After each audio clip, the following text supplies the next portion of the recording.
नमस्कार दोस्तों, आपका स्वागत है हमारे चैनल विचार वृद्धि पर। 9 जनवरी पौष माह के कृष्ण पक्ष की त्रयोदशी पड़ने वाली है और इस दिन कर लेना इस वीडियो में बताया गया उपाय। अगर अगर आप आज की वीडियो में बताए हुए इन उपायों में से कोई एक उपाय भी करते हैं तो निश्चित तौर पर आप आण मुक्त हो जाएंगे। दोस्तों, कर्ज या आरण का सिर पर होना जिंदगी को मुश्किल में डाल देता है। कर्ज मुक्त जीवन ही सबसे खुशहाल जीवन होता है। कर्ज लेना जीत आसान होता है, कई बार उसे चुकाना उतना ही मुश्किल हो जाता है। कई बार कर्ज लेने के बाद उसे लौटाना भारी पड़ता है और पूरी जिंदगी कर्ज चुकाते चुकाते खत्म हो जाती है। किसी भी व्यक्ति के लिए कर्ज बहुत बड़ी समस्या होती है। कर्ज में डूबा हुआ व्यक्ति सदैव चिंता में रहता है। कर्ज होने पर उसका पूरा परिवार कष्टों का सामना करता है। कर्ज की वजह से मानहानि, पैसों की तंगी और पारिवारिक कलह झेलने पड़ते हैं। कर्ज में व्यक्ति अपने और अपने परिवार के लिए मुसीबत बन जाता है। कर्ज लेते वक्त ही समस्या के बारे में सोचने की, सावधानियां बरतने की आवश्यकता होती है, नहीं तो इन मुश्किलों को टालना नामुमकिन सा लगने लगता है। हमेशा ध्यान रखें, आप कभी भी मंगलवार या शनिवार के दिन कर्ज ना लें, क्योंकि इस दिन लिया कर्ज उतारने में काफ़ी दिक्कतें आ सकती हैं। शनिवार को लिया हुआ कर्ज कभी समाप्त ही नहीं होता। शनिवार के दिन ना तो कर्ज के लिए आवेदन करें और ना ही कर्ज के कागजात पर हस्ताक्षर करें। चर लग्न, मेष, कर्क, तुला और मकर में कर्ज लेने पर वो शीघ्र उतर जाता है, परंतु चर लग्न में कर्ज ना दें। कर्ज लेते समय चर लग्न में 5वें और 9वें स्थान में शुभ ग्रह और 8वें स्थान में कोई भी ग्रह ना हो, वरना कर्ज बढ़ता ही चला जाएगा। 8 अंक शनि का समझा जाता है, तो 8, 17 और 26 तारीख को कर्ज कभी ना लें। इन तारीखों पर लिया गया कर्ज आपके जीवन को मुश्किल कर देता है। कर्ज के आवेदन पर काली स्याही से हस्ताक्षर ना करें, इसे अशुभ समझा जाता है। ऐसा कर्ज जल्द आपका पीछा नहीं छोड़ता। कोशिश करें कि कर्ज अगर लेना ही हो तो सोमवार, बुधवार या शुक्रवार के दिन ही कर्ज लें। इन दिनों पर लिया गया कर्ज बहुत जल्दी उतर जाता है। इसको चुकाने में कोई बड़ी दिक्कतें नहीं आती। कर्ज के लिए आवेदन करते समय, हस्ताक्षर करते समय हमेशा ईश्वर का स्मरण करें। ईश्वर से कहें, हे प्रभु, ये धन भी आपका है और मैं भी आपका हूं, इसे चुकाने में मेरी सहायता करें। ऐसे कर्ज जल्दी छुटकारा मिल जाता है, परंतु कई बार कर्ज में व्यक्ति बुरी तरह फंसता चला जाता है, कोर्ट कचहरी के मामलों में उलझ जाता है। अगर ऐसा कुछ हो जाए तो ऐसे में आप कुछ उपाय कर लें। कर्ज से मुक्त होना आसान नहीं, परंतु कठिन भी नहीं है। कर्ज कितना भी बड़ा क्यों ना हो, जरूर उतर जाएगा। तो आज की वीडियो में हम आपको बताएंगे कर्ज मुक्ति के कुछ आसान उपाय। कुछ उपाय पान, जो कि बीड़े में उपाय किया जाता है, उस पत्ते को लेकर कर सकते हैं। आगे पहले आपसे रिक्वेस्ट करते हैं कि वीडियो को लाइक जरूर करिएगा, दोस्तों को शेयर कर दीजिएगा, और अगर आपने अभी तक चैनल को सब्सक्राइब नहीं किया है तो चैनल को सब्सक्राइब करके बेल आइकॉन जरूर दबाइएगा। पान को हिंदू धर्म में लगभग सभी कार्यों में शुभ समझा जाता है। स्कांदा पुराना के अनुसार समुद्र मंथन के समय पहली बार पान के पत्ते का उपयोग किया गया था। तभी से ये पत्ता हर शुभ कार्य में इस्तेमाल होने लगा। पूजा पाठ से लेकर किसी भी शुभ कार्य में पान के पत्ते को जरूर शामिल किया जाता है। ज्योतिष और उपायों में भी इसे बेहद प्रभावशाली समझा जाता है। समझा जाता है कि बुध ग्रह का पान से गहरा नाता है। ये धन की मुश्किलों को भी दूर करता है।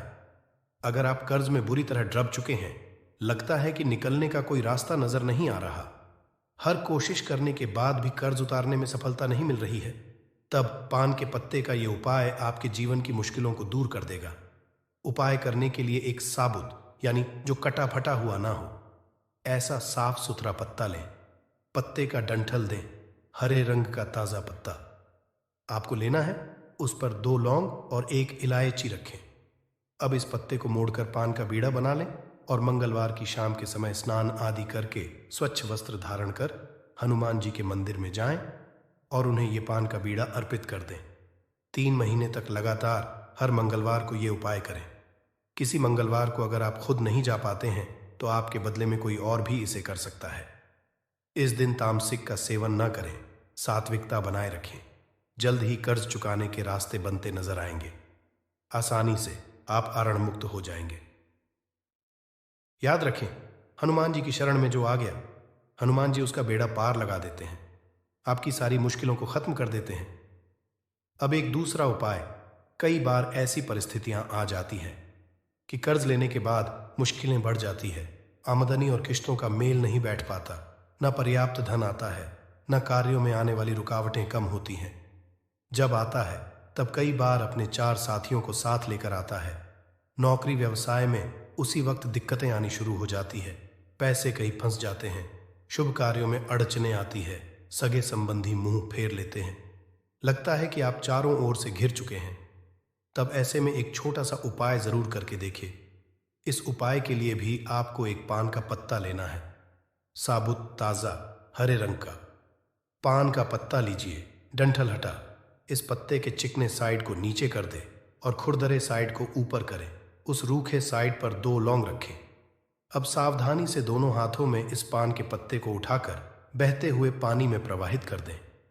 हाथ जोड़कर ईश्वर से प्रार्थना करें कि जो आपके काम में रुकावटें आ रही हैं, जो आपके जीवन में मुश्किलें आ रही हैं, वो इस पान के पत्ते के साथ बह जाए। वो बहता हुआ पानी आपकी तमाम परेशानियों को अपने साथ बहा ले जाएगा। जल्द परेशानियां दूर हो जाएंगी, कार्यों में सफलता मिलनी शुरू हो जाएगी, हर संकट से बाहर निकलने का रास्ता सामने दिखने लगेगा। बहुत ही कारगर उपाय है, जरूर आजमा कर देखें। और एक उपाय जो आप नवरात्रि में कर सकते हैं, आपके ऊपर अगर कर्ज बढ़ता जा रहा है तो आप नवरात्रि में जितने दिन हो सके रोज पान के पत्ते पर हीम लिखकर मां दुर्गा को अर्पित कर दें। नवमी के दिन आप उस पान के पत्तों को अपने तिजोरी में रख दें। और एक छोटा सा बताते हैं, आप खुद या आपके घर का कोई भी सदस्य, कोई महिला सदस्य भी आपके बदले में कर सकती है, परंतु महिलाएं हनुमान जी को छुए नहीं। आर्ण मुक्ति के लिए मंगलवार की रात एक विशेष उपाय किया जाता है। उपाय वाले दिन नमक ना खाएं, सेंधा नमक खा सकते हैं। इस दिन बिना लहसुन प्याज का खाना खाएं। रात में स्नानोपरांत 11 बजे से 1 बजे के बीच में आपको यह उपाय करना है। रात के समय चारों ओर शांति होती है और आप प्रभु से आसानी से जुड़ पाते हैं। घर में हनुमान के सामने आप आसन लगाकर बैठ जाएं, दीपक जलाएं, हनुमान जी को लाल पुष्प अर्पित करें और फिर 11 बार हनुमान चालीसा का पाठ करें। ये उपाय नियमित रूप से आपको कम से कम 11 मंगलवार तक करना है। जल्द ही कर्ज से छुटकारा मिल जाएगा। 11 हफ्तों तक, हर हफ्ते में एक दिन मंगलवार को आपको ये उपाय करना है और रात को 11 बजे से 1 बजे के बीच ही करना है। जल्द से जल्द आप कर्ज से मुक्त हो जाएंगे। पुरुष मंगल दिन दक्षिण मुखी हनुमान जी को सिंदूर अर्पित करें। महिलाएं लाल पुष्प अर्पित करें। घर में 3 बार सुबह शाम शंख जरूर बजाएं और प्रभु से ऋण मुक्ति की प्रार्थना करें। आसान सा परंतु बहुत प्रभावशाली उपाय है। ये कर्ज मुक्ति के लिए कुछ और उपाय भी आप कर सकते हैं। आप ऋण मोचन मंगल स्तोत्र का पाठ कीजिए या कनक धारा स्तोत्र का पाठ नियमित रूप से करेंगे तो भी कर्जों से राहत मिल जाएगी। कर्ज की समस्या आपको परेशान नहीं करेगी। उपायों के मेहनत, लगन और नियमितता कर्ज उतारने में बड़ी काम आती है। आप मंगलवार के दिन थोड़ा ही सही पर कर्ज उतारने का प्रयास जरूर करें। थोड़ा थोड़ा करके नियमित रूप से अगर आप आरण चुकता करते जाएंगे तो आसानी होगी। छोटी रकम ही सही, परंतु कर्ज चुकता करने के लिए अलग से निकाल कर रख दें या चुकता करें। कर्ज जल्द ही उतर जाएगा। किसी व्यक्ति के घर पर अगर नकारात्मक शक्तियों का वास हो चुका है तो यकीन मानिए उसके घर कभी भी बरकत नहीं हो सकती है। उसके घर के लोग आपस में लड़ाई करते रहेंगे, धन के सारे मार्ग बंद हो जाएंगे, घर के खर्चे बढ़ जाएंगे, कर्ज के माया जाल में वो फंसता चला जाएगा। परंतु अगर आपके घर पर नींबू का पेड़ है तो आपके घर में सिर्फ सकारात्मक शक्तियां आएंगी। आपके घर का वातावरण बहुत अच्छा बना रहेगा। घर के आपसी लोगों में हमेशा बनती रहेगी। सरल भाषा में बता दोस्तों, आप लोगों ने देखा होगा कई ऐसे घर होते हैं जिसमें आपस में लड़ाई होती रहती है। घर में कभी भी बरकत नहीं होती और जिस घर की बरकत नहीं होती है वो घर कभी भी आगे नहीं बढ़ पाता है। इसके लिए सबसे बड़ा जो समझा गया है वास्तु दोष को मिटाने के लिए, वो समझा गया है नींबू के पेड़ को। मतलब अगर आपके घर में नींबू का पेड़ हो, चाहे गमले में लगा लीजिए, चाहे अपनी जमीन में लगा लीजिए, आपके घर में कभी भी नकारात्मक शक्तियों का वास नहीं होगा। और मान लीजिए, अगर आपके घर पे आपको ऐसा लगता है कि किसी ने काला जादू करवा दिया है, तंत्र विद्या आपके घर पर करवा दी है, और आप लोग बहुत परेशान हो गए हैं घर की लड़ाई को देख करके, तब आपको जो बताने जा रहे हैं वो सुनिएगा। पहले तो आप लोग हो सके तो नींबू का पेड़ लगा लीजिए। नींबू तो रातों रात उगता नहीं है, इसके लिए आपको थोड़ा इंतजार करना होगा। धीरे धीरे नींबू का पेड़ बढ़ना शुरू हो जाएगा। जब जब नींबू बढ़ता जाएगा, आपके घर पर सकारात्मक ऊर्जा का वास हो जाएगा, यानी कि माता लक्ष्मी का वास हो जाएगा और नकारात्मक शक्ति का अंत हो जाएगा। तो इसका दूसरा उपाय ये बताया गया है कि हिंदू पुराणों के हिसाब से कि आपको अपने घर के चारों एक एक नींबू रखना है। आपको उल्टी दिशा में, मतलब सीधी दिशा में नहीं, बाएं दिशा से 7 चक्कर मारने हैं। शनिवार के दिन करना है, और ये नींबू ले जाकर के किसी भी नदी या तालाब में बहा देना है। ये 4 नींबू अगर आप नदी और तालाब में बहा दिए, आपके घर में जो भी गलत प्रभाव था, बुरी नजर थी, तंत्र विद्या किसी ने करवा रखी थी, बुरी आत्मा थी, नकारात्मक शक्तियों का वास था, वो सब कुछ खत्म हो जाएगा। उन्हीं नींबू के साथ वो चला जाएगा। वो नींबू अपने आप इतनी ताकत रखते हैं कि वो अपने आप में उन नकारात्मक शक्तियों को रख लेते हैं और अपने साथ में बहा ले जाते हैं। इसलिए कोशिश कीजिए तालाब या बहती नदी में ही बहाइएगा। दोस्तों, नींबू का तीसरा उपाय जो है वो सफलता के लिए समझा गया है।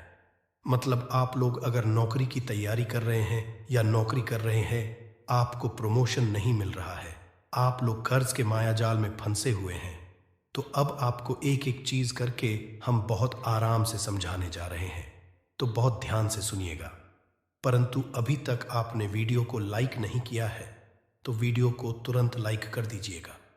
देखिए, अगर आप बहुत मेहनत करते हैं, आपको मेहनत का परिणाम, आपको फल नहीं मिल रहा है और आप थक चुके हैं, आप नौकरी की तैयारी कर रहे हैं परंतु आपको नौकरी नहीं मिल पा रही है, आप इंटरव्यू तो देने जाते हैं परंतु इंटरव्यू में आपका सिलेक्शन नहीं होता है, तो इसके लिए वास्तु ज्ञान में साफ साफ लिखा हुआ है, आपको हनुमान जी के मंदिर में जाना है। बहुत ध्यान रखिएगा, ये मंगलवार का दिन ही होना चाहिए। जब आप लोग जाएं हनुमान जी के मंदिर में, 1 नींबू और 4 लोग हनुमान जी के में जब प्रवेश आप करें तो मैं 4 लौंग को गाड़ दें और वहां पर बैठ जाएं, पालती मार के आराम से बैठ जाएं और हनुमान चालीसा का पाठ करें। हनुमान चालीसा का पाठ करते हुए आपको इस नींबू को, जिसमें हमने 4 लौंग गाड़ी हैं, उसको भगवान हनुमान जी महाराज को अर्पित कर दें। अगर आप इतना कर देते हैं तो यकीन मानिए, जो आपके ऊपर बाधाएं आई हुई थी, अगर आपका मंगल अच्छा नहीं चल रहा था, वो अच्छा हो जाएगा। नवग्रह जो आपके साथ नहीं दे रहे थे, तो वो आपका साथ देना चालू कर देंगे। दुर्भाग्य जो आपके पीछे पड़ा हुआ था, वो में बदल जाएगा। परंतु हनुमान चालीसा मन में पढ़िएगा, बोलकर मत पढ़िएगा। अगर आप लोग हनुमान जी महाराज के सामने जाकर इतना उपाय कर देते हैं तो यकीन मानिए, आपके जीवन में अगर आप कंपटीशन की तैयारी कर रहे हैं तो आपको नौकरी मिल सकती है, नौकरी कर रहे हो तो प्रमोशन मिल सकता है और हर तरीके की सफलता मिल सकती है, जिसके लिए आप लोग तरस रहे थे। दोस्त, बात करते हैं चौथे उपाय की। अगर आपके घर में कोई छोटा बच्चा है या बड़ा बुजुर्ग है, या आप मान लीजिए और आपको नजर लगे, तो आपको क्या करना चाहिए? इसमें नींबू का बहुत ही उपयोग समझा गया है। अगर आपके घर पे कोई छोटा बच्चा है, आप हैं, या आपके घर में कोई बड़ा बुजुर्ग है और ऐसा लगता है आपको कि किसी ने नजर लगा दी है जिससे आपकी तबीयत खराब रहती है, ऐसे में 1 नींबू लीजिए और सर के ऊपर से 7 बार घुमाइए। सिर्फ 1 नींबू लेना है और ऐसे चाकू का इस्तेमाल कीजिए जिसका कभी उपाय ना हुआ हो। उस चाकू से उस नींबू को 2 भागों में काट दीजिए और इसको ले जाकर के घर के बाहर, घर से कहीं भी दूर में जमीन में गाड़ दीजिए। सिर्फ इतना कर दीजिए, जो भी आपके ऊपर नजर लगी हुई होगी वो नींबू अपने साथ उतार ले जाएगा और आपके ऊपर से वो नजर उतर जाएगी। 205वां वास्तुशास्त्र के अध्याय नंबर 31 में साफ साफ लिखा हुआ है, व्यापार के लाभ, जिसमें इस्तेमाल होगा नींबू। ये एक अध्याय है जिसको अगर आप लोग पढ़ते हैं तो इसमें आप लोग ये पाते हैं, नींबू का अगर आप लोग सही तरीके से उपाय करते हैं तो आपको अपने व्यापार में वृद्धि देखने को मिलेगी। देखिए, अब आपको क्या है, पहले तो ये लीजिए, कई लोग व्यापार जो करते हैं उनका व्यापार जब चल रहा होता है तो कई लोग नज़र लगा देते हैं, जिसकी वजह से उनका व्यापार एकदम रुक जाता है और वो थक जाते हैं कि यार अब क्या करें, अब तो हम फंस गए। तो दोस्तों, इसका बहुत सरल सा उपाय है। एक नींबू को लीजिए। एक नींबू को लेने के बाद आपको अपनी दुकान में इसको एक चाकू से काट लेना है। वो भी 4 टुकड़ों में अपनी दुकान के 4 भाग में उस नींबू को रख दीजिए। सुबह के वक्त ये कीजिए और शाम के वक्त उन 4 भागों को उठा लीजिए। सुबह के वक्त 10 बजे, 11 बजे भी कर सकते हैं। शाम को 7 बजे के बाद आपको उठाना है। इनको अलग अलग 4 लाल कपड़ों में बांधना है और ले जाकर के किसी भी नदी में बहा देना है। आप मान लीजिए, इससे ये होगा कि आपकी दुकान पर किसी ने नज़र लगा दी थी, आप लोग तंग आ गए थे कि आपकी दुकान चल नहीं रही थी।